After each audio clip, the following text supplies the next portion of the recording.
Assalamualaikum warahmatullahi wabarakatuh. Innal hamdalillah nahmaduhu wa nasta'inuhu wa nastaghfiruhu wa natubu ilaihi wa nastahdihi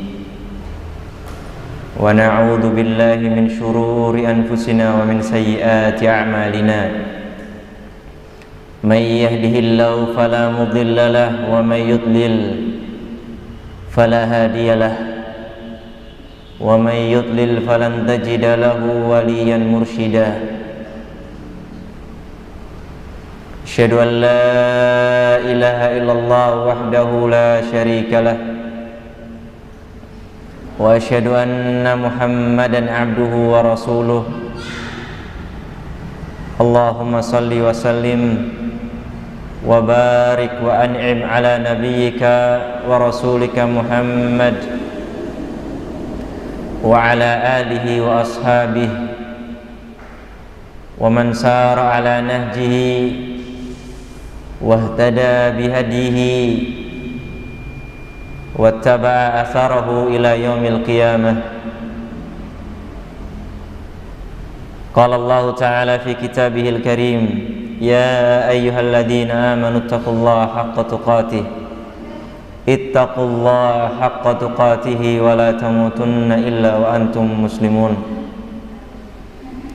Wa qala azza wa jalla, ya ayyuhan nasu ittaqu rabbakumul ladzi khalaqakum min nafsin wahidah wa khalaqa minha zawjaha wa bassa minhuma rijalan katsiran wa nisaa'a wattaqullaha alladzi tasaaluna bihi wal arham innallaha kana 'alaikum raqiba.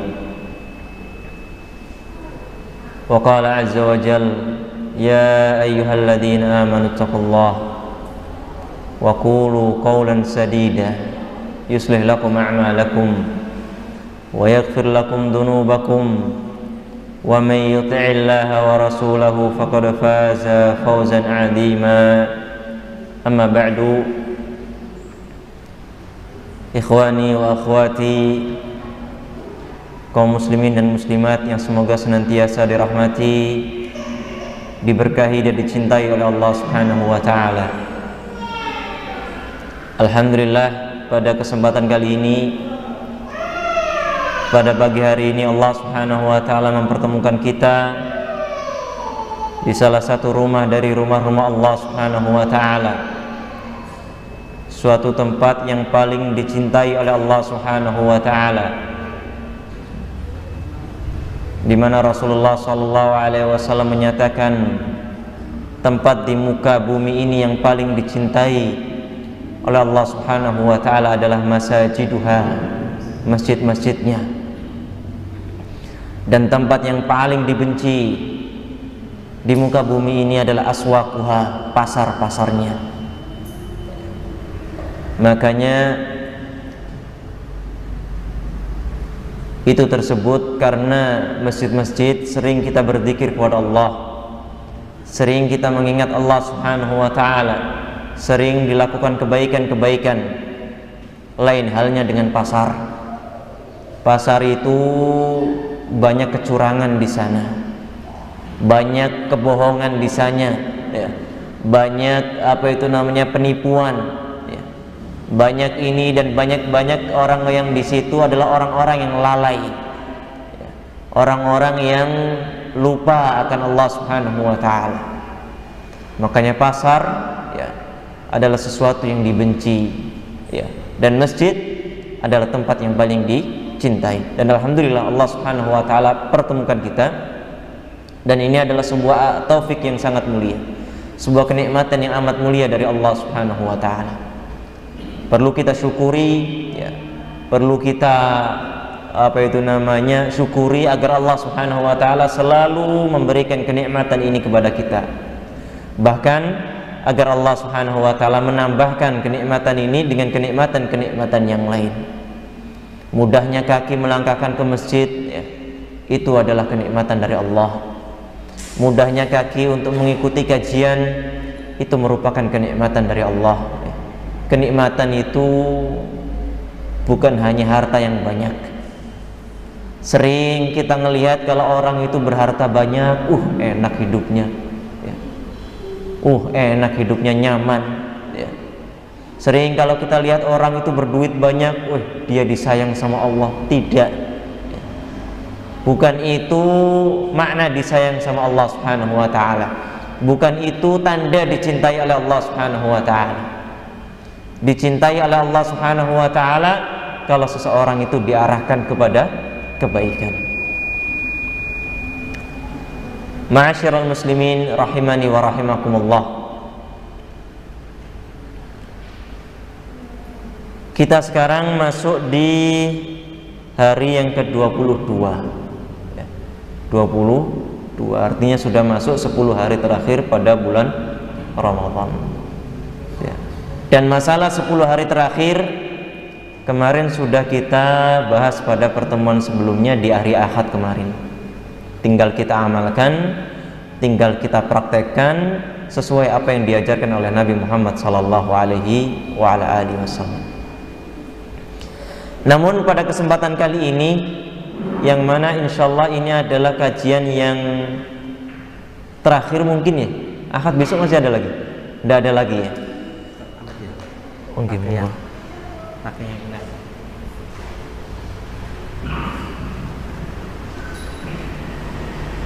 Efek. Pakai.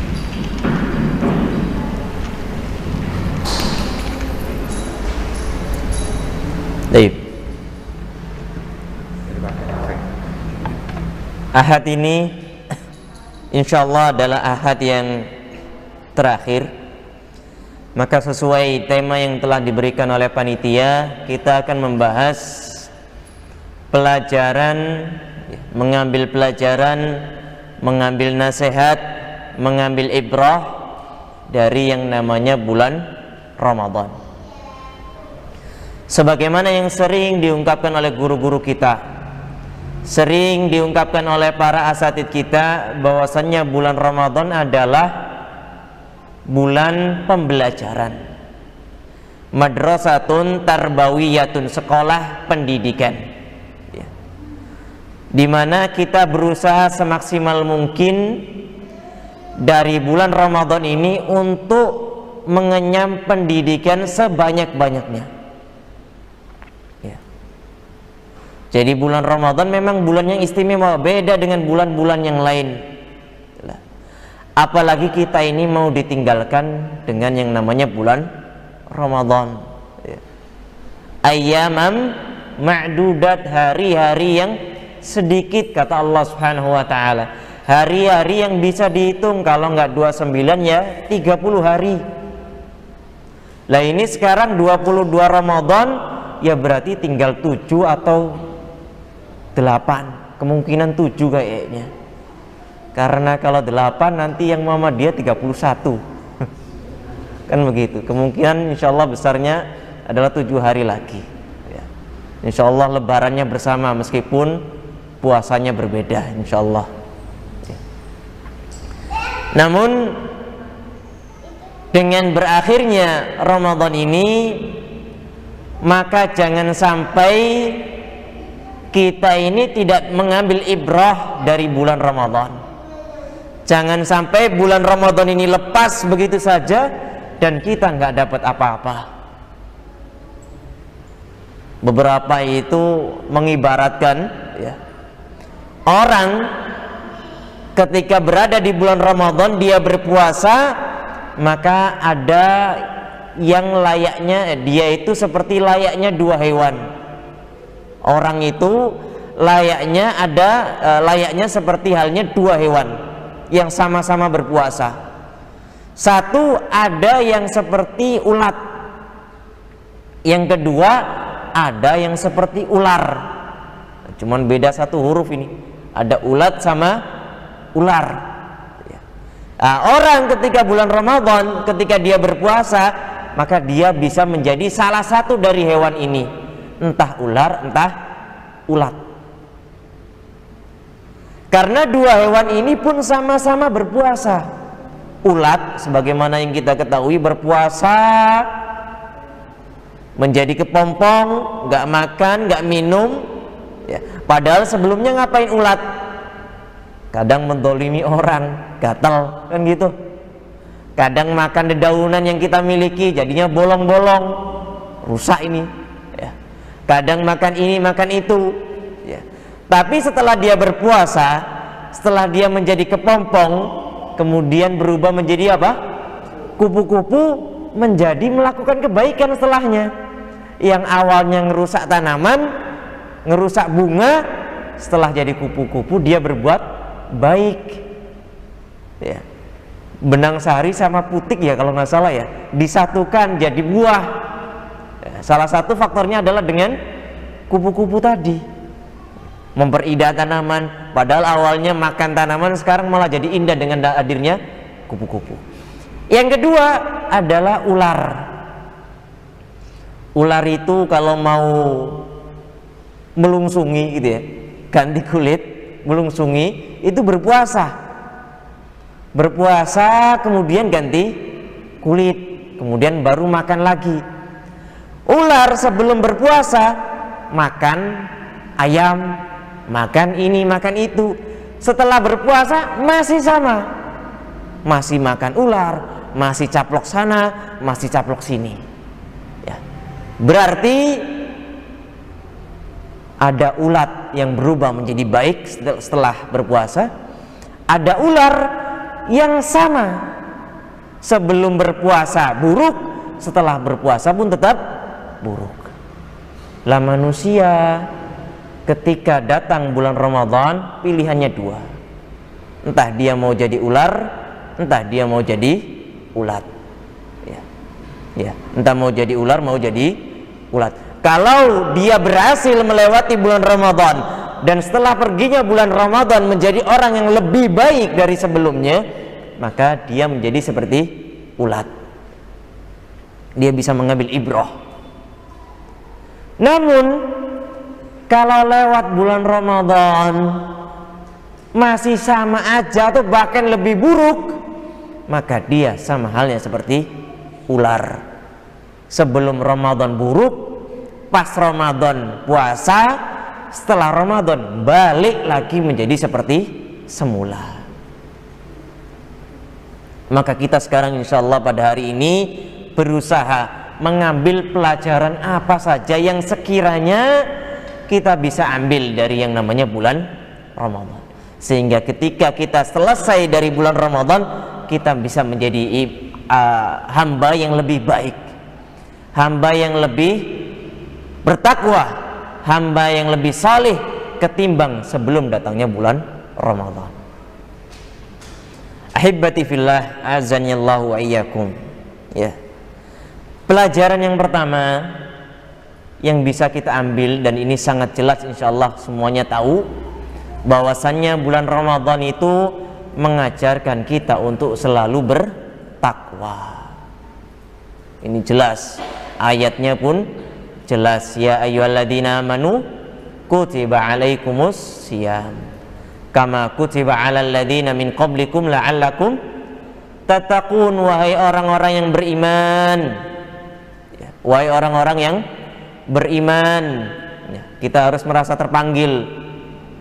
Kata Abdullah ibnu Mas'ud kalau mendengar Allah Subhanahu wa ta'ala berfirman, ya ayyuhalladzina amanu fa'au'iha sam'ak, pasang telingamu baik-baik. Harus merasa terpanggil. Kita sebagai orang yang mengaku beriman harus merasa terpanggil oleh Allah Subhanahu wa ta'ala. Fa innahu khairun yu'maru bihi, karena Allah Subhanahu wa ta'ala akan memberikan kebaikan yang akan diperintahkan. Au syarrun yunha anhu, atau bisa jadi Allah akan melarang sebuah keburukan yang kita dilarang untuk mendekatinya. Ya ayyuhalladzina amanu, wahai orang-orang yang beriman, kutiba alaikumus syiyam, diwajibkan kepada kalian berpuasa. Kama kutiba alal ladzina min qablikum, sebagaimana yang diwajibkan kepada umat-umat sebelum kalian. Jadi yang puasa itu bapak-bapak dan ibu-ibu bukan kita tok. Umat sebelum Nabi Muhammad pun puasa. Ya, umat sebelum Nabi Muhammad pun puasa. Makanya kita pernah mendengar bahwasannya kita ini ada yang namanya puasa Asyura. puasa Asyura. Ternyata puasa Asyura itu pun dilakukan oleh umatnya Nabi Musa sebagai bentuk syukur karena Allah menyelamatkan mereka pada hari Asyura tadi ketika dikejar oleh rombongannya Fir'aun. Makanya Nabi berniat, berazam untuk puasa hari ke-9 dan 10 dari bulan Muharram. Ternyata umatnya Nabi Musa pun sudah puasa. Jadi jangan merasa keberatan, kita kok ngapain sih puasa, nggak makan, nggak minum siang hari. Tenang, yang disuruh puasa ndak antum tok, ndak kita tok, ya. Orang-orang zaman dahulu pun berpuasa. Lah, hikmahnya apa? La'allakum tattaqun, agar kalian menjadi orang-orang yang bertakwa. Kita diajarkan bertakwa. Loh kok bisa? Kita ini dilarang sama Allah makan, minum, menggauli istri kita dan hal-hal yang membatalkan sejak sebelum terbitnya fajar sampai tenggelamnya matahari. Ini hakikatnya takwa. Imtithalu awamirillah, mentaati perintah-perintah Allah Subhanahu wa taala. Wajtinabu nawahi, dan menjauhi larangan-larangan Allah. Ya, inilah yang bertakwa. Ya. Jadi kalau siang hari kita bisa bertakwa, maka harusnya kita bisa bertakwa di malam harinya pula. Kalau di bulan Ramadan kita bisa bertakwa, maka seharusnya kita bisa bertakwa di bulan-bulan yang lainnya. Dan yang perlu diperhatikan, yang perlu digarisbawahi, kita puasa di bulan Ramadan itu disuruh meninggalkan hal-hal yang mubah asalnya. Makan boleh, hukum asalnya. Minum boleh, hukum asalnya. Menggauli istri juga diperbolehkan, hukum asalnya di siang hari. Ya. Namun ketika bulan Ramadan itu dilarang, maka harus dipahami, ya, mafhum mukhalafahnya kalau dalam istilah usul fikih harus dipahami bahwasannya kalau sesuatu yang haram harus lebih dijauhi, ya. Makanya Nabi Shallallahu Alaihi Wasallam sudah mewanti-wanti, man lam yada' qaula zur wal amala bihi falaysa lillahi hajah fi an yada'a ta'amahu wa syarabah. Siapa yang tidak meninggalkan dusta, ya.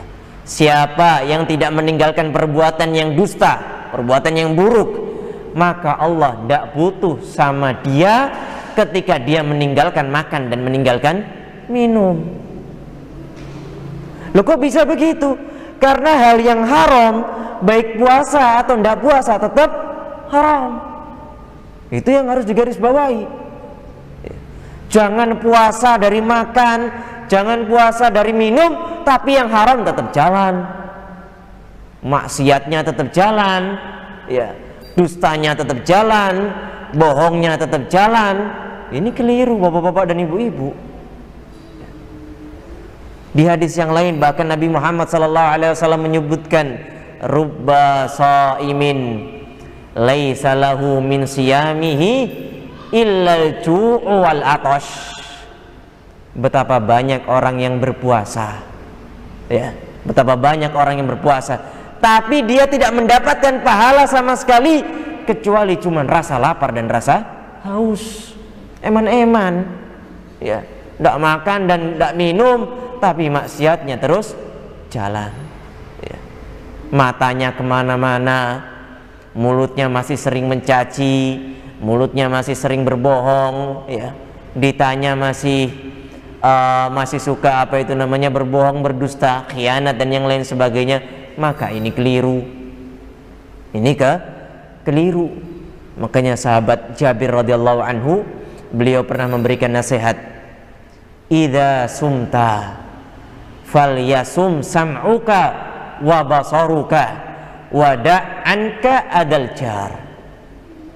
Kalau kamu itu berpuasa, puasalah juga sam'uka, pendengaranmu. Jangan pendengarannya tetap mendengarkan yang haram-haram, mendengarkan hal-hal yang dilarang oleh syariat. Ya, jangan, percuma. Wa basaruka, dan puasalah juga pandanganmu. Ya. Jangan puasa nggak makan, tapi pandangannya masih berkeliaran kemana-mana. Wada'anka adal jar, dan jauhilah mengganggu tetangga. Jangan zalim sama tetangga, jangan ghibah, jangan namimah, ya, jangan adu domba dan yang lain sebagainya. Wala taj'al yauma shaumika wa yauma fitrika sawa. Kata Jabir radhiyallahu anhu, dan jangan jadikan hari puasamu dan hari tidak puasamu itu sama saja. Jangan. Harus beda, harus lebih mawas diri, harus lebih bertakwa. Dan inilah hakikatnya berpuasa. Ya, jadi puasa yang benar, nggak makan, nggak minum, nggak menggauli istri, dan juga lebih-lebih harus meninggalkan hal-hal yang diharamkan oleh Allah Subhanahu wa ta'ala. Ini puasa yang hakiki. Ya. Jangan yang puasanya cuma nggak makan dan nggak minum, tapi mulutnya masih kemana-mana. Lebih-lebih yang pura-pura puasa. Ini banyak, Pak, pura-pura puasa sama keluarganya. Waktunya sahur, ayo sahur, anak-anak bangun. Waktunya berbuka, ayo buka, persiapan buka, bentar lagi maghrib. Udah beli takjil belum? Siangnya mampir ke warung, ya. Pulang-pulang bau soto mulutnya, pulang-pulang bau rawon, nyelinap di warung-warung yang bertabir, ya. Ini banyak, ya. Nggak tahu kalau di Tuban, semoga enggak lah. Kalau di Sidayu atau di Gresik Kota ini masih banyak yang seperti ini. Allahul musta'an. Semoga diberikan hidayah oleh Allah Subhanahu wa ta'ala, ya. Paginya pura-pura sahur, ayo sahur nak, bangun sahur. Sorenya pura-pura buka, ayo waktunya buka, bentar lagi maghrib. Padahal siangnya mampir kemana-mana. Waliyadzubillah. Ini tidak bertakwa. Ini tidak bertakwa. Makanya orang yang seperti ini, ya lepas Ramadan ya biasa aja, nggak ada bedanya, ya, nggak ada bedanya. Bahkan disebutkan dalam sebuah hadis, ya, la yablughu abdun ayyakuna minal muttaqin hatta yada'a ma la ba'sa bihi hadaran lima ba'sa bihi. Seseorang itu nggak akan mencapai derajat orang-orang yang bertakwa sampai dia itu bisa meninggalkan yang tidak mengapa sebagai bentuk hati-hatian dari yang ada apa-apanya. Ya.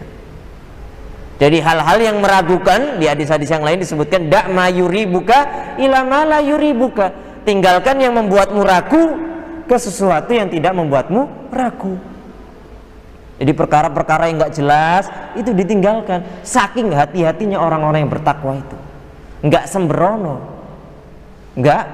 sembrono. Maka ini adalah pelajaran yang pertama yang kita bisa petik, yang kita bisa ambil ketika bulan Ramadan.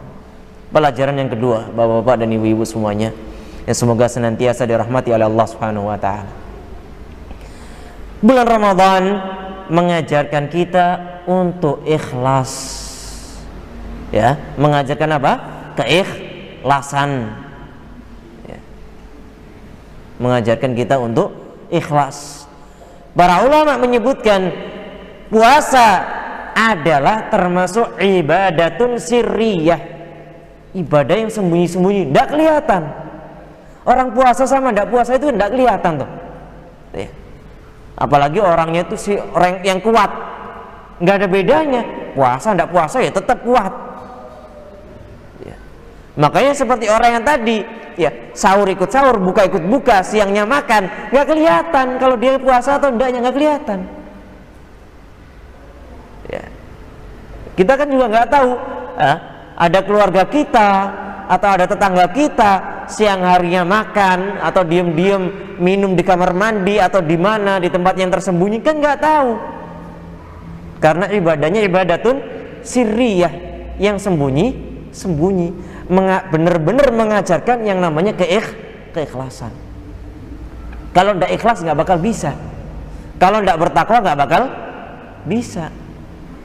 Ya. Kalau dia bertakwa dan dia ikhlas, ya, misalnya ketika dia mau makan di siang hari bulan Ramadan, dia ingat, percuma saya sembunyi-sembunyi karena Allah Maha melihat.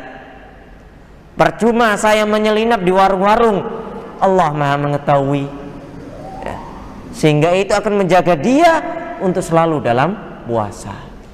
Ya. Diajarkan ikhlas. Ya. Diajarkan yang namanya ikhlas. Orang tidak tahu, tidak ada masalah, karena ibadahnya hanya untuk Allah Subhanahu wa ta'ala. Bahkan Allah Subhanahu wa ta'ala menyebutkan di hadis qudsi, ya, sebagaimana yang disebutkan oleh Rasulullah sallallahu alaihi wasallam, Allah Subhanahu wa ta'ala berfirman, ya, kullu amali ibni adama lahu. Semua amalan anak Adam itu bagi dia sendiri, illa siyam, kecuali puasa, fa innahu li, sesungguhnya puasa itu khusus untukku, kata Allah Subhanahu wa taala, wa ana ajzi bihi, dan akulah yang langsung memberikan pahala kepada orang yang berpuasa tadi. Ya. Jadi benar-benar mengajarkan yang namanya ikhlas. Dan ikhlas ini sangat penting sekali bapak-bapak dan ibu-ibu, ya. Percuma kita beramal besar tapi kalau enggak ikhlas, ya. Lebih baik sedikit tapi ikhlas, dan lebih utama lagi besar tapi ikhlas. Besar tapi ikhlas. Orang seringnya lebih baik sedikit ikhlas, saya 1000 aja 2000 aja, keliru juga, ya. Besar ikhlas bagus, tapi kalau besar tidak ikhlas, ya tidak bagus, ya. Ya. Lah gimana caranya kita menguji keikhlasan kita? Gimana caranya kita itu belajar agar ikhlas? Perbanyak amalan yang sembunyi-sembunyi. Perbanyak amalan yang tidak nampak oleh orang lain. Jadi amalan kelihatan itu nggak ada masalah. Sholat di masjid kelihatan orang nggak ada masalah. Sholat sunnah di masjid kelihatan orang nggak ada masalah. Sedekah dilihat orang nggak ada masalah. Nggak ada masalah. Allah Subhanahu wa taala mengatakan, in tubdu shadaqat fa ni'mahi. Kalau kalian tampakkan sedekah kalian, bagus. Ya. Apalagi bapak ngajari anaknya biar ditiru, bagus. Apalagi kepala desa ngajari masyarakatnya, bagus. Apalagi presiden ngajari rakyatnya, bagus. Wa in tukhfuha wa tu'tuhal fuqara fa huwa khairul lakum. Tapi jika kalian sembunyikan dan kalian langsung berikan kepada fakir miskin, maka itu lebih baik. Karena apa? Lebih terjaga keikhlasannya. Bahkan kalau bisa, kita perbanyak amalan yang sembunyi-sembunyi. Boleh kita tampakkan, kita sedekah kelihatan orang 500.000 atau 50.000, nggak apa-apa. Tapi sembunyi-sembunyinya juga tetap 100.000 misalnya. Nah, ini benar-benar ikhlas, ya. Ya. Karena yang namanya ikhlas itu berat, Pak. Jangan dikira ringan. Kalau ringan, orang gampang untuk melaksanakan yang namanya keikhlasan. Kita sholat sunnah kelihatan orang bagus, cuman sholat nggak kelihatannya harus lebih banyak, ya. Makanya sholat sunnah itu lebih utamanya di rumah. Kenapa? Lebih terjaga keikhlasannya. Tapi kalau di masjid boleh, silahkan. Cuman lebih perbanyak lagi ibadahnya ketika di rumah, sehingga keikhlasan kita tetap terjaga. Keikhlasan kita tetap terjaga. Ya, yang namanya ikhlas bapak-bapak dan ibu-ibu semuanya. Ketika dicaci kita nggak boleh tumbang, harus tetap kerjakan. Ketika dipuji nggak boleh terbang, harus tetap kerjakan juga. Kita ini seringnya kan kalau dicaci itu kan mogok gitu ya.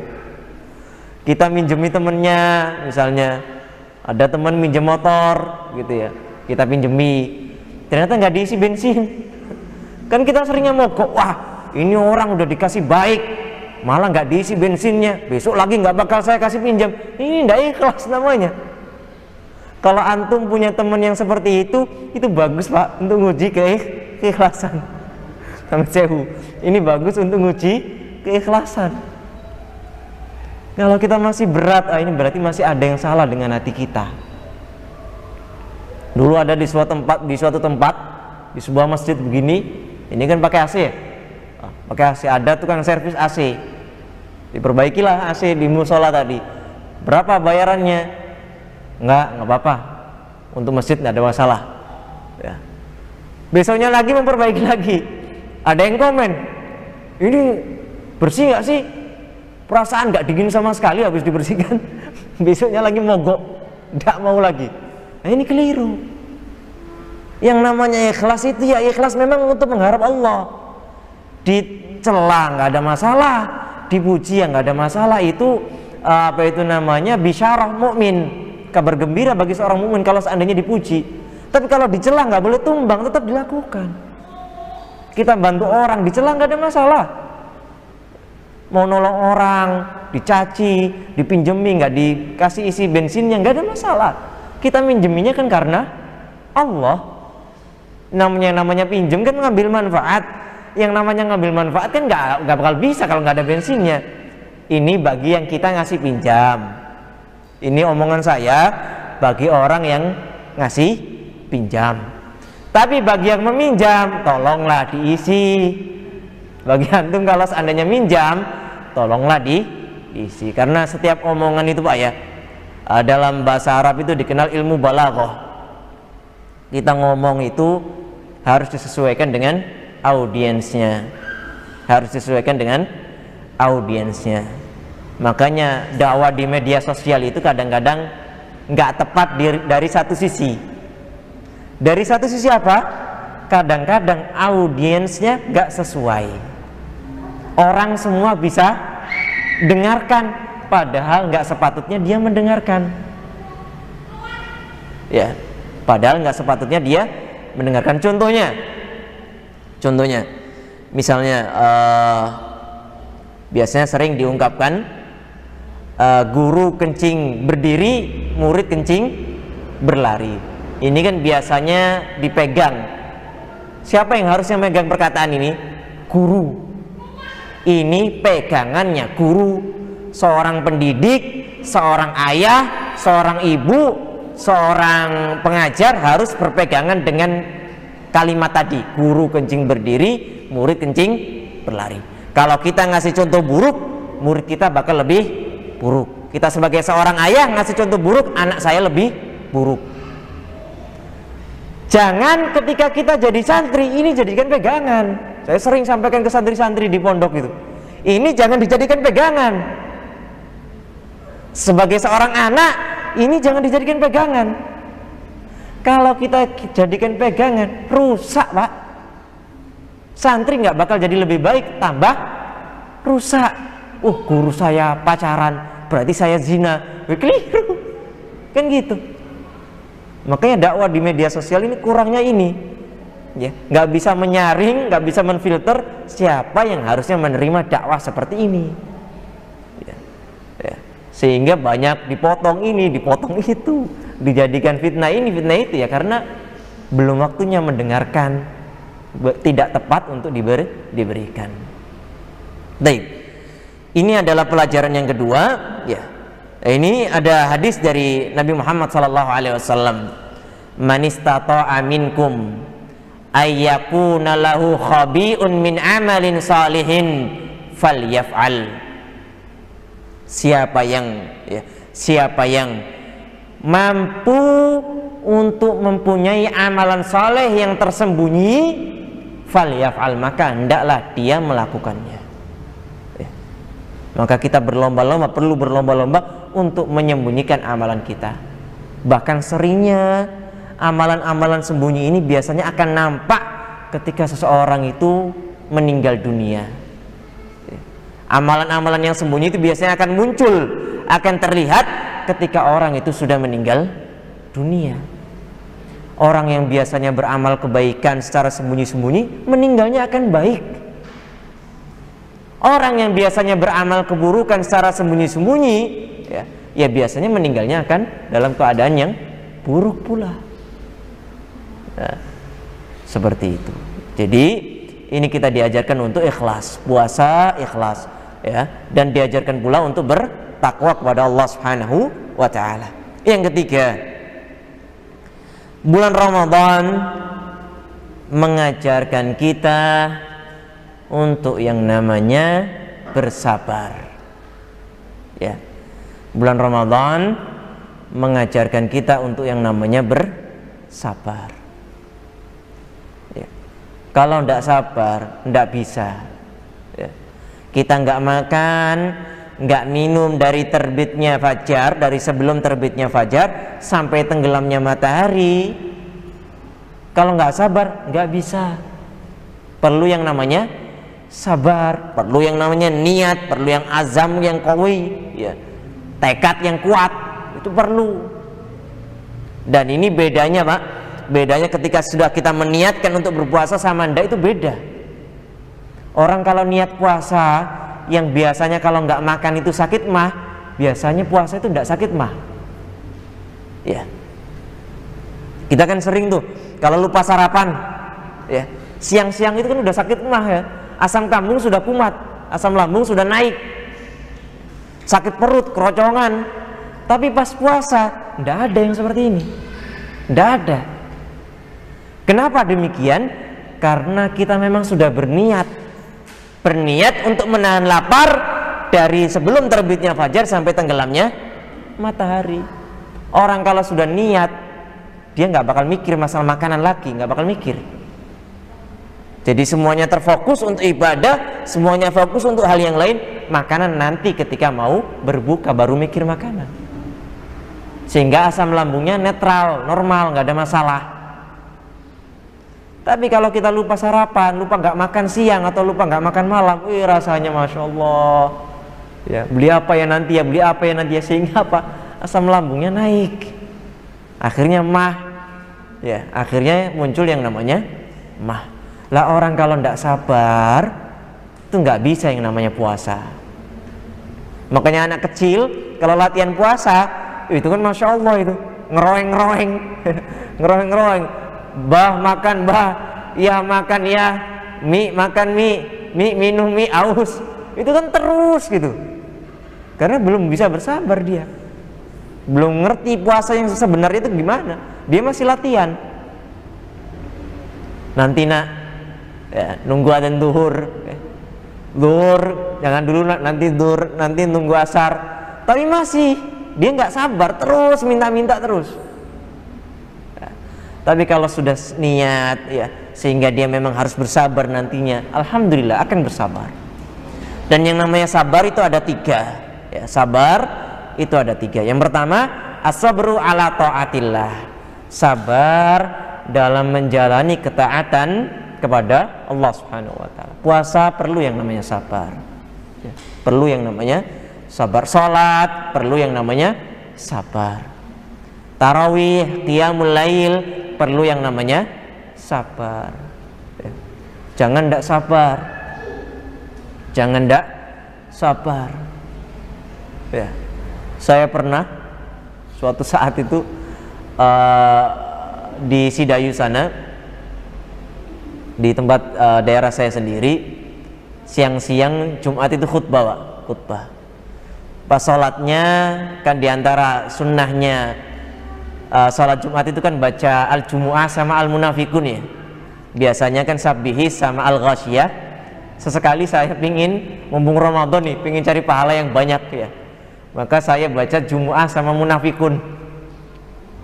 Besoknya ketemu tetangga saya dimarahin. Bal katanya. Siangnya itu lo gitu, malamnya lo udah capek terawih, tolong siangnya jangan panjang-panjang.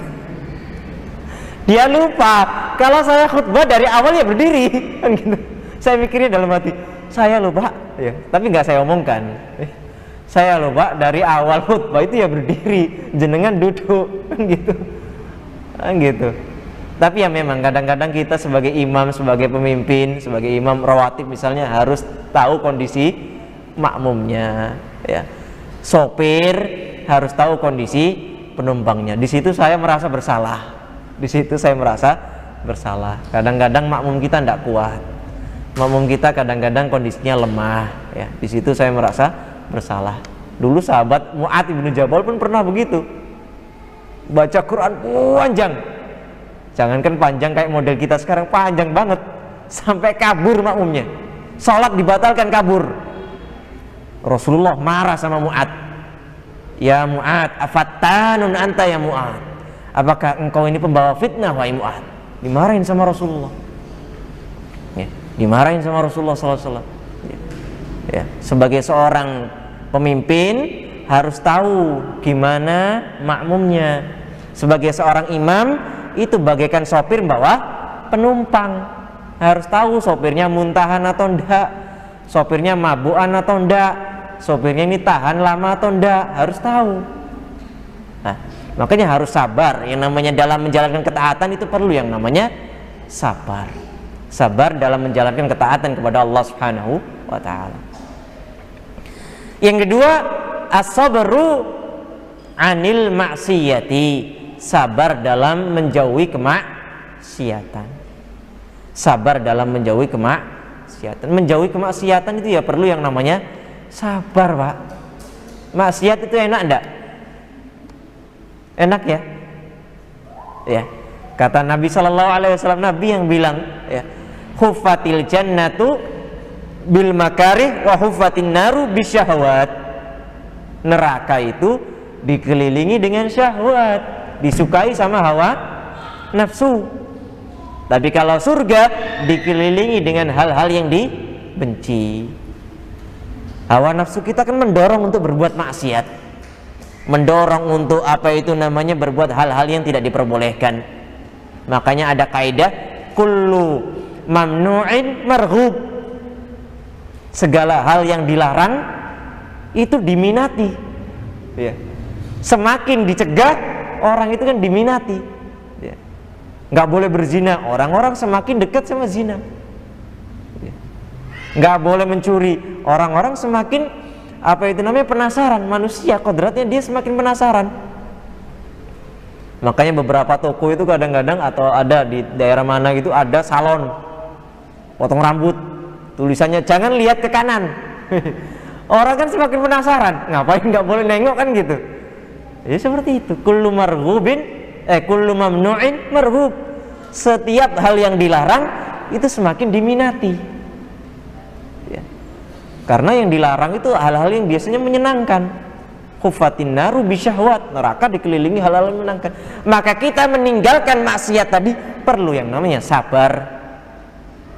Perlu yang namanya sabar. Apalagi yang muda-muda misalnya, ya, biasanya pingin kenalan sama perempuan, pingin pacaran, pingin berzina, perlu sabar meninggalkan itu semua.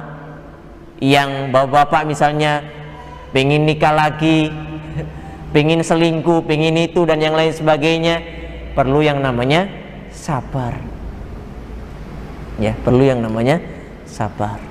Yang ketiga, as-sabru ala aqdarillah, sabar dalam menjalani takdir-takdir Allah Subhanahu wa ta'ala. Karena Rasulullah sallallahu alaihi wasallam menjelaskan, wa tu'mina bil qadari khairihi wa syarrihi. Seorang mukmin harus beriman terhadap takdir, baik yang buruk maupun yang baik. Takdir semuanya tidak baik, ada yang buruk. Apalagi kehidupan dunia ini, ya, isinya ya susah. Allah Subhanahu wa taala mengatakan, laqad khalaqnal insana fi kabad. Laqad khalaqnal insana fi kabad. Kami, kata Allah Subhanahu wa taala, menciptakan manusia dalam kondisi yang kabad. Kabad itu kalau air itu keruh, Pak. Kalau air itu keruh, artinya apa? Hidup orang itu susah. Jangan anggap hidup di dunia itu enak, susah. Mau gini susah, mau gitu susah, ya, ya. Nggak ada hidup enak itu, nggak ada. Nanti kalau di surga baru enak. Di dunia pasti susah. Laqad khalaqnal insana fi kabad. Ini firman Allah Subhanahu wa taala. Nggak mungkin salah, nggak mungkin keliru. Pasti susah. Ya. Makanya ketika kita merasa susah, kadang-kadang muncullah istilah Jawanya itu sawang sinawang. Ngelihat orang sana kok ketoknya enak gitu ya. Orang kerja itu kok kelihatannya enak. Giliran dia rasakan, oh susah. Orang kerja ini kok kelihatannya enak. Giliran dia rasakan, oh susah. Semuanya itu susah, nggak ada yang enak. Jadi karyawan susah, jadi kantoran susah, jadi pekerja pabrik susah, jadi tukang susah, jadi semuanya susah. Jangan ada yang dianggap enak. Selama kita hidup di dunia ini, nggak ada yang namanya enak, nggak ada, susah semuanya. Makanya perlu yang namanya sabar. Sabar dalam menjalani ketaatan kepada Allah, sabar dalam rangka menjauhi kemaksiatan kepada Allah, dan sabar dalam menjalani takdir-takdir Allah Subhanahu wa ta'ala. Jadi ada 3 pelajaran yang sudah kita bahas: takwa, ikhlas, dan juga sabar. Pelajaran yang keempat yang bisa kita raih, yang bisa kita ambil dalam bulan Ramadan adalah bulan Ramadan mengajarkan kita untuk berlomba-lomba dalam kebaikan, ya, berlomba-lomba dalam kebaikan. Rasulullah Sallallahu Alaihi Wasallam menyebutkan dalam hadis yang panjang, ketika Rasulullah Sallallahu Alaihi Wasallam memberikan kabar gembira dengan datangnya bulan Ramadan, beliau salah satunya menyebutkan, ya baghiyal khairi aqbil, wahai orang yang menginginkan kebaikan, aqbil, bersiaplah untuk menjemput kebaikan tadi. Hadapilah kebaikan yang akan engkau ambil di bulan Ramadan. Dan ayat-ayat begitu banyak yang menunjukkan ketika kita harus berlomba-lomba dalam kebaikan. Fastabiqul khairat, berlomba-lombalah dalam kebaikan. Falyatanafasil mutanafisun, berlomba-lombalah wahai orang-orang yang berlomba-lomba. Nah, kita ini disuruh berlomba-lomba, Pak. Yang namanya kebaikan harus dikejar, ya, apalagi akhirat. Ini sangat kita harus berlomba-lomba, ya. Jangan berlomba-lombanya itu masalah dunia. Seringnya kita ini kalau masalah dunia rebutan, kalau masalah akhirat dipersilakan orang lain untuk mengambilnya, kan begitu, ya. Contohnya misalnya masalah shaf pertama, Rasulullah Sallallahu Alaihi Wasallam pernah menyebutkan, lau ya'lamuna ma fin nida'i was-safil awal summa lam yajidu illa ayyastahimu lastahamu alaih. Kalau seandainya orang-orang itu tahu kebaikan yang ada dalam menjawab adzan dan kebaikan dalam berada di shaf yang pertama, dan mereka tidak bisa mendapatinya kecuali dengan berundi terlebih dahulu, undian terlebih dahulu, lastahamu, maka sungguh mereka akan berundi. Ini yang diajarkan oleh Nabi Sallallahu Alaihi Wasallam. Kebaikan itu harus dikejar, harus berlomba-lomba. Kalau butuh diundi, diundi. Ya. Cuman kita ini seringnya kalau masalah kebaikan akhirat, monggo Pak, silahkan maju, saya di belakang aja. Silahkan maju Mas di depan.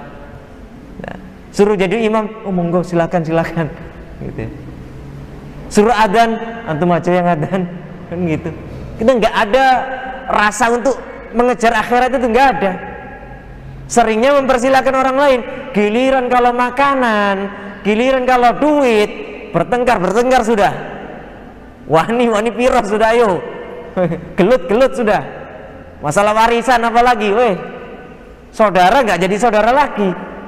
Padahal warisan sudah diatur sama agama, sudah diatur sama Allah, jelas di dalam surat An-Nisa. Seperti itu.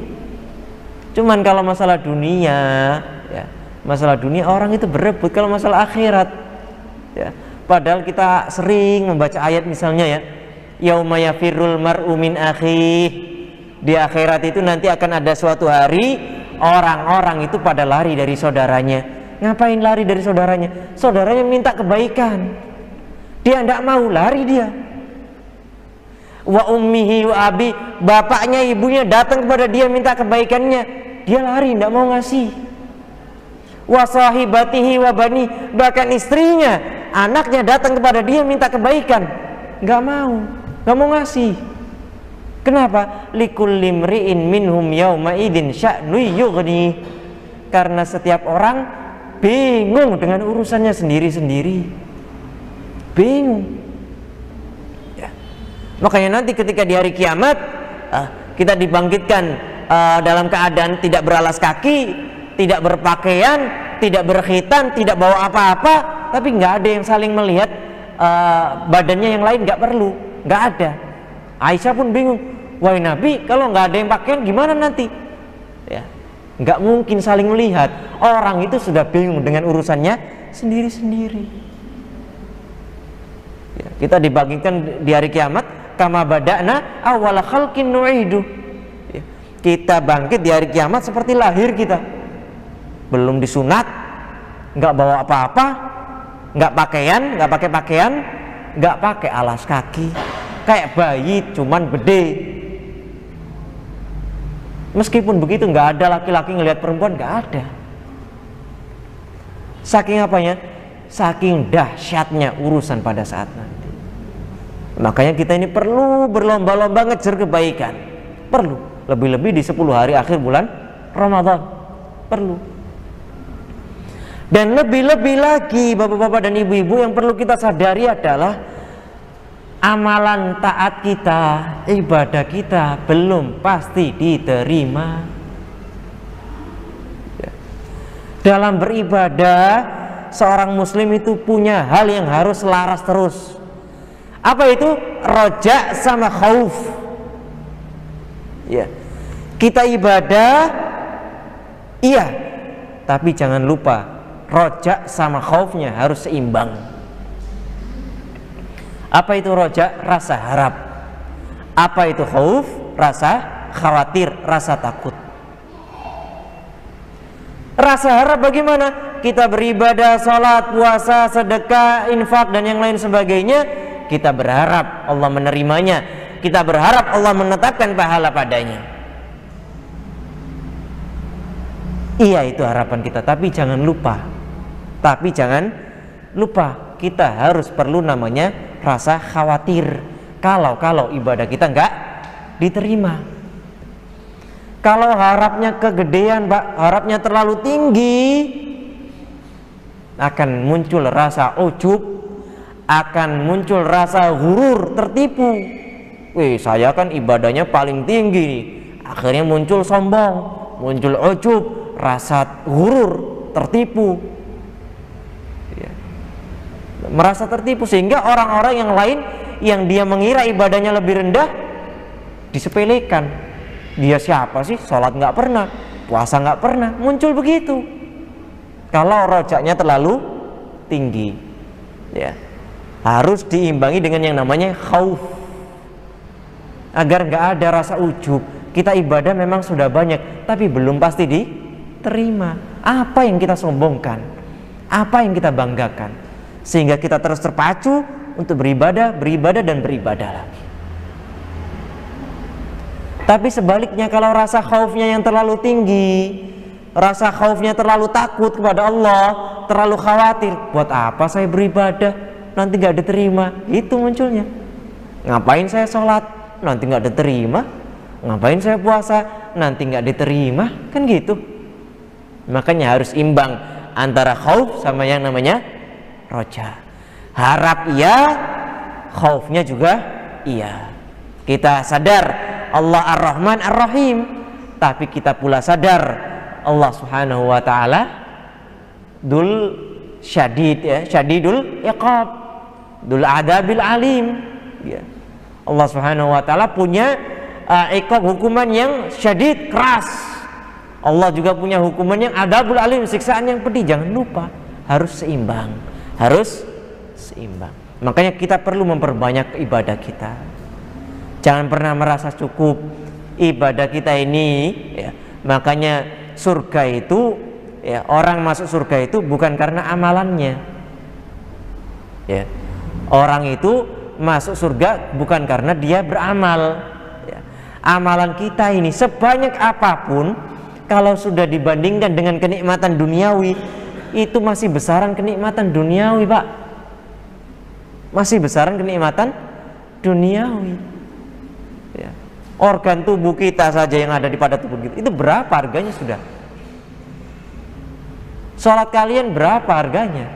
Kalau kita harga cuma sholat, misalnya sholat duhur paling banter 10 menit 10 menit, kalau kerja itu berapa bayarannya? Dikit sekali, ya.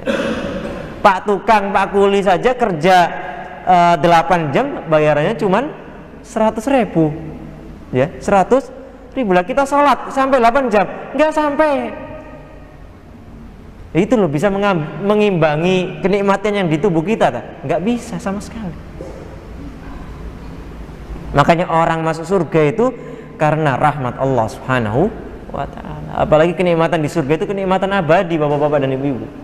Kenikmatan yang abadi, setimpal tak? Kenikmatan abadi yang kita dibandingkan dengan amalan kita yang cuma 60 tahunan, nggak ada setimpalnya sama sekali. Baik, itu adalah pelajaran yang keberapa tadi? Keempat, ya. Pelajaran yang kelima. Pelajaran yang kelima, bulan Ramadan mengajari kita untuk senantiasa berinteraksi dengan Al-Quran. Qurannya itu jangan lupa bapak-bapak dan ibu-ibu. Qurannya itu dibaca, Qurannya itu dipahami, Qurannya itu diamalkan. Itu pedoman hidupnya kaum muslimin. Selain hadis, ya Al-Quran, ya. Namun kaum muslimin kebanyakan ingatnya sama Al-Quran itu ketika Ramadan tok. Nggak Ramadan yang nggak ngaji, ya. Nggak Ramadan yang nggak baca Al-Quran. Makanya sering kita dapati kaum muslimin itu galau, apalagi yang punya media sosial, ya. Sering ngeluh, ya Allah kenapa saya begini, ya Allah kenapa saya begitu, ya Allah musibah apa lagi, ya Allah saya galau, ya Allah saya gundah gulana. Gimana ndak galau, Mas? Quranmu ndak pernah baca. Gimana ndak galau, baru baca Quran setengah halaman selesai, capek, besok lagi. Gimana ndak gundah gulana hatinya? Padahal Allah Subhanahu wa taala jelas mengatakan, "Syahrul Ramadan alladzi unzila fihil Qur'an." Bulan Ramadan adalah bulan yang dimana Al-Qur'an diturunkan di dalamnya, hudal linnas, sebagai petunjuk bagi manusia, wa bayyinatin, sebagai penjelas, minal huda wal furqan, dari petunjuk dan al-furqan, pembeda antara yang hak dengan yang batil. Lah kita maunya hidupnya enak, Al-Quran tidak dipegang. Kita maunya hidupnya enak, Al-Quran nggak pernah dibaca, dibacanya ketika Ramadan tok, ketika Ramadan saja, bacanya pun sebentar, baru buka sebentar satu halaman, capek, besok lagi. Padahal Rasulullah SAW, ya, di bulan Ramadan itu, khusus bulan Ramadan, didatangi malaikat Jibril setiap malam. Setiap malam didatangi malaikat Jibril. Ngapain? Karena yudarisuhu Al-Quran. Malaikat Jibril tiap malam datangi Nabi Muhammad SAW murojaah Al-Quran. Itu Nabi SAW yang diturunkan kepadanya Al-Quran masih sering baca. Memang Nabi itu SAW benar-benar suri tauladan. Orang dari jadi suri tauladan itu susah. Kita jadi ayah saja, ya, kita jadi ayah, ngasih contoh yang baik kepada anak itu kadang masih sering salah, ya. Nak sholat, dianya ndak sholat. Nak berangkat ke masjid, dianya ndak pergi ke masjid. Nak ngaji, dianya ndak ngaji. Masih sering kita jumpai di antara kaum muslimin, ya. Nak belajar, dianya nggak mau belajar. Ya. Dan suri tauladan memang benar-benar Nabi Muhammad sallallahu alaihi wasallam. Nabi itu kalau ngasih perintah, beliau sendiri yang ngasih contoh. Bahkan contohnya lebih utama. Yang terbaik langsung diberikan contoh oleh Nabi Muhammad sallallahu alaihi wasallam. Maka benarlah firman Allah Subhanahu wa taala, laqad kana lakum fi rasulillahi uswatun hasanah. Sungguh ada pada diri Rasulullah sallallahu alaihi wasallam suri tauladan yang baik. Baik.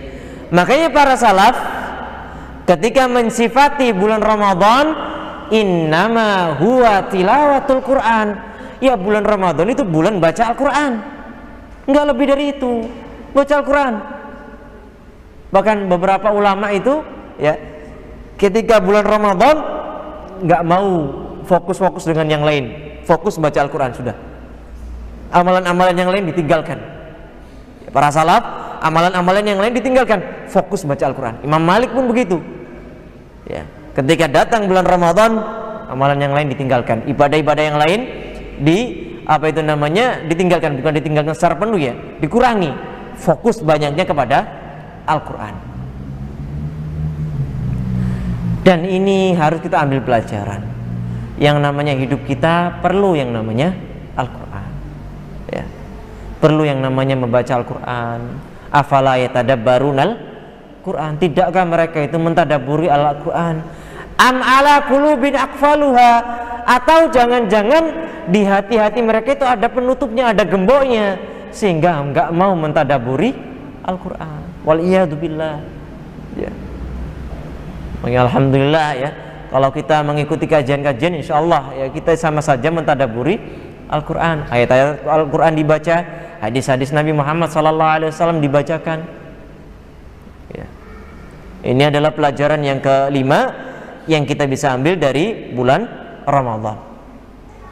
Pelajaran yang keenam yang bisa kita ambil dari bulan Ramadan adalah bahwasannya bulan Ramadan mengajarkan kita untuk berbagi. Bulan Ramadan mengajarkan kita kepekaan sosial, mengajarkan kita untuk berbagi kepada fakir miskin. Kalau enggak Ramadan, kita ini kadang-kadang enggak ngerasa lapar, Pak. Kalau enggak Ramadan, kita ini enggak tahu apa yang dirasakan oleh saudara-saudara kita yang fakir, apa yang dirasakan oleh saudara-saudara kita yang miskin. Kita enggak tahu. Saking seringnya kita terbutuhi kebutuhannya, tercukupi makanannya, tercukupi minumannya. Lah kalau nggak dipaksa puasa, kita nggak tahu bahwasanya saudara kita itu kelaparan. Maka bulan Ramadan kita diajarkan untuk apa? Berbagi. Ya, kita diajarkan untuk berbagi. Ya. Apalagi kayak berbagi makanan berpuasa itu, masya Allah pahalanya banyak. Kata Nabi Sallallahu Alaihi Wasallam, man fattara sa'iman kana lahu mislu ajri fa'ilihi. Siapa yang memberi bukaan orang yang berpuasa, maka dia dapat ganjaran orang yang berpuasa tadi. Enak ya, kita nggak ngapa-ngapain, cuma ngasih bukaan, wih dapat pahala puasa. Alhamdulillah ya. Bahkan disebutkan Nabi Sallallahu Alaihi Wasallam, karena Nabi Sallallahu Alaihi Wasallam ajwadan nas. Nabi itu orang yang paling loman, paling dermawan, paling suka memberi. Wa ajwadu ma yakunu fi Ramadan. Dan paling lomannya Nabi Sallallahu Alaihi Wasallam, paling suka memberinya Nabi Sallallahu Alaihi Wasallam itu ketika bulan Ramadan. Paling suka berbagi Nabi Sallallahu Alaihi Wasallam bulan Ramadan.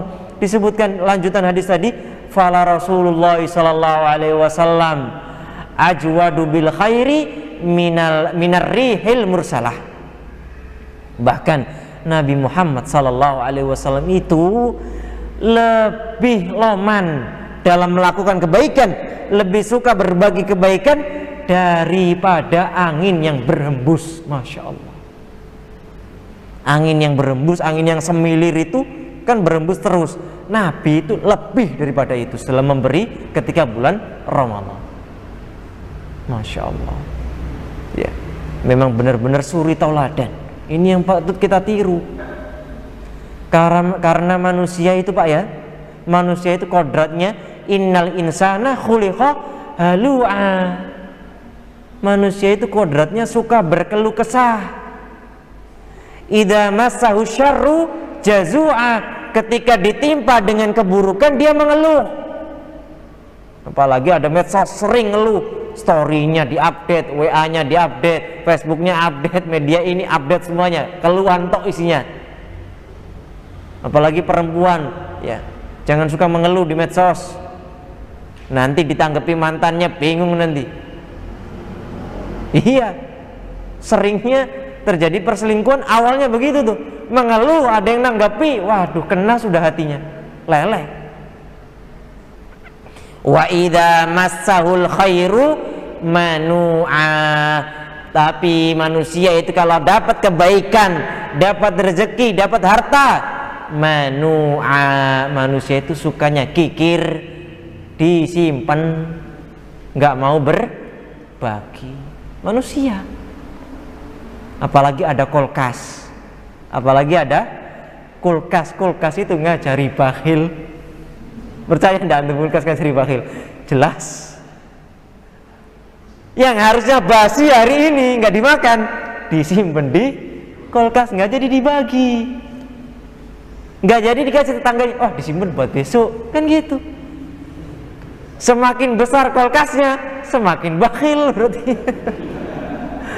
Iya, yang awalnya kulkasnya 1 pintu merasa nggak cukup, besoknya beli 2 pintu, besoknya beli yang 4 pintu.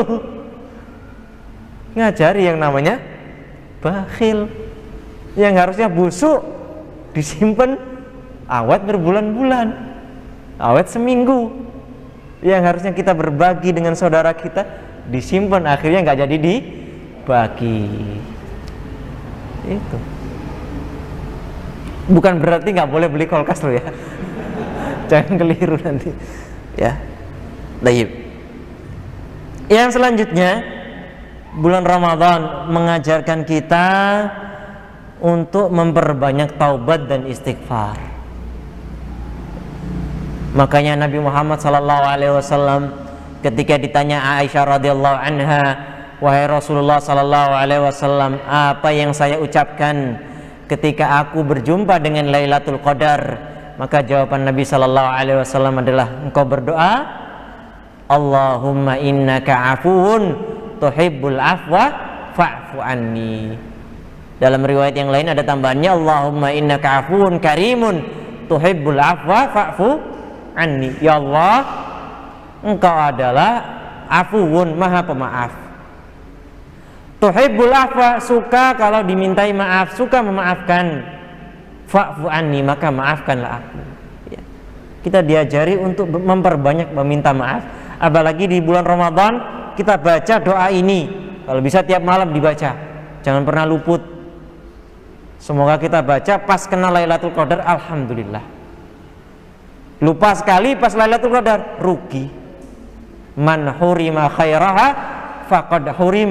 Siapa yang dihalangi dari kebaikan Lailatul Qadar, maka dia dihalangi kebaikan dari hal-hal yang lain. Ya. Kita baca Allahumma innaka afuun tuhibbul afwa fa'fu anni. Kita baca sendiri-sendiri saja. Kita baca sendiri-sendiri. Ya, habis witiran misalnya, atau lagi nyantai sambil baring, dibaca doanya. Ya. Ya, sambil baring, sambil duduk, sambil berdiri dibaca, sambil nyupir dibaca, nggak ada masalah. Allahumma innaka afuun tuhibbul afwa fa'fu anni. Atau zikir-zikir yang lain terserah, astagfirullah misalnya, atau yang lain sebagainya boleh. Ya. Kita memperbanyak minta ampun kepada Allah Subhanahu wa taala. Lebih-lebih di bulan Ramadan, Allah itu Subhanahu wa taala memilih hamba-hambanya untuk dibebaskan dari api neraka. Jadi Allah tiap malam itu memilih hamba-hambanya akan dijadikan utaqa, orang-orang yang terpilih bebas dari neraka, free dari neraka, dijamin. Dan itu berlaku tiap malam. Wadzalika fi kulli lailatin. Ya. Makanya banyak-banyak istighfar, terutama di 10 hari terakhir bulan Ramadan. Banyak-banyak istighfar. Selanjutnya pelajaran yang ke-8. Pelajaran yang ke-8 ya, sampai 9 insyaallah. Aslinya kalau diperbanyak ya banyak aja ya, tapi kita cukup sampai 9. Yang ke-8 adalah kita diajari bahwasannya yang namanya berbuat baik itu sampai garis finish, sampai penghujungnya ya. Rasulullah Sallallahu Alaihi Wasallam bersabda, innamal a'malu bil khawatim. Amalan itu tergantung penutupnya. Makanya Lailatul Qadar itu ditaruh di hari-hari akhir bulan Ramadan, malam-malam akhir bulan Ramadan, dan disembunyikan pula agar orang itu berjuang terus. Lah kalau ditaruh di awal, sepekan pertama rame musola, 2 pekan 3 pekan selanjutnya kosong musola. Makanya Allah Subhanahu wa taala rahasiakan Lailatul Qadar, Allah letakkan di 10 hari terakhir, karena memang amalan itu tergantung pamungkasnya, amalan itu tergantung ujungnya. Makanya kan kita sering Allahumma rzuqna husnul khatimah, ya Allah berikan kami pamungkas yang baik, penghujung yang baik, mati dalam keadaan husnul khatimah. Kita sering minta. Lah caranya gimana? Ya kita berbuat baik terus, jangan pernah berhenti ya. Yang namanya amalan itu tergantung pamungkasnya, innamal a'malu bil khawatim. Makanya kalau seandainya kemarin-kemarin tarawih kita masih bolong ya, tilawah kita masih bolong, maka 10 hari terakhir jangan sampai bolong ya. Kalau kita sudah baik di pertama, maka harus baik di akhir. Kalau kita jelek di pertama, di akhir harus diperbaiki. Jangan kebalik, awalnya baik, akhirnya ditinggalkan.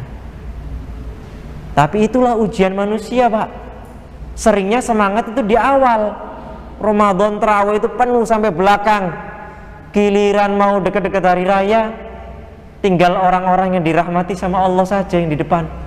Yang lainnya entah di mana. Ya, belanja ini, belanja itu, dan yang lain sebagainya, diskonnya makin banyak. Ya. Sehingga masjidnya semakin sepi. Padahal innamal a'malu bil khawatim, amalan tergantung penghujungnya. Yang terakhir ya, dalam bulan Ramadan ini kita diajari yang namanya istiqamah. Istiqamah, continue, disiplin, rutin ya. Makanya Lailatul Qadar sebagaimana kita sebutkan tadi ditaruh belakang, agar orang itu istiqomah, puasa terus sampai akhir, tarawih terus sampai akhir, ibadah dari awal ya sampai akhir. Allah Subhanahu wa taala menyebutkan wa'bud rabbaka hatta ya'tiyakal yaqin, sembahlah Rabbmu sampai datang kepadamu kematian. Gimana caranya? Istiqamah. Nabi SAW pernah didatangi oleh seorang sahabat, ya Rasulullah, qulli fil islami qawlan la as'alu anhu ahadan ba'dak. Wahai Rasul, wahai Nabi, katakan sebuah perkataan kepadaku yang aku nggak bertanya lagi kepada orang lain. Maka wasiatnya Nabi SAW adalah qul amantu billah, katakan aku beriman kepada Allah, summastaqim, kemudian istiqomahlah, continue dalam beramal.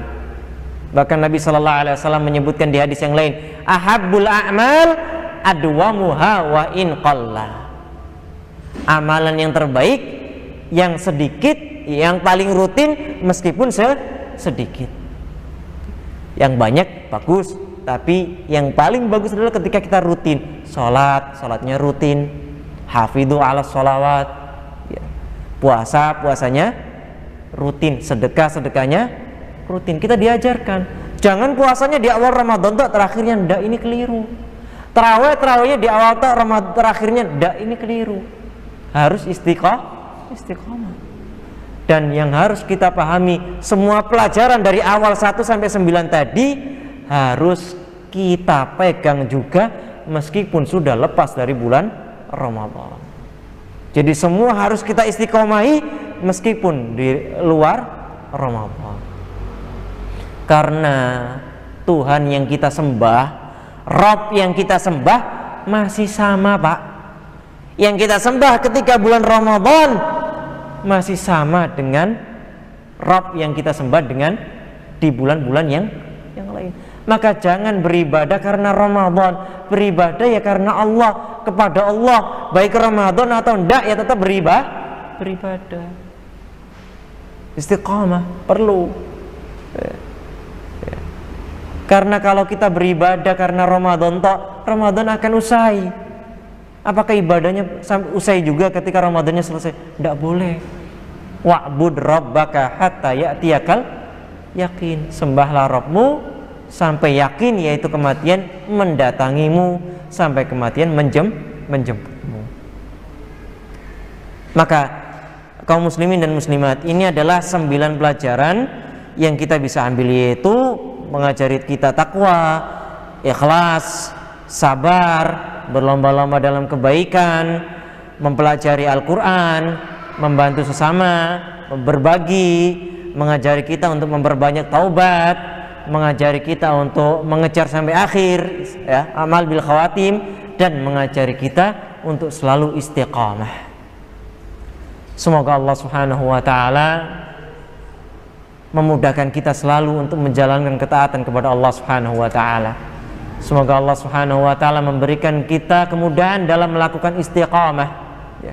Semoga Allah Subhanahu wa ta'ala menerima selalu amal ibadah kita, ketaatan kita, puasa kita, ibadah qiyam kita, ya, ibadah sedekah kita dan yang lain sebagainya, dan menjadikannya timbangan amalan kebaikan kita di akhirat kelak ketika kita menghadap Allah Subhanahu wa ta'ala. Waffaqakumullah fima tuhibbu wa tardah. Subhanakallahumma wa bihamdik, asyhadu an la ilaha illa anta, astaghfiruka wa atubu ilaik. Wa sallallahu ala nabiyyina Muhammadin wa ala alihi wa sahbihi wasallam. Akhiru da'wana anil hamdulillahi rabbil alamin. Summa assalamu alaikum warahmatullahi wabarakatuh.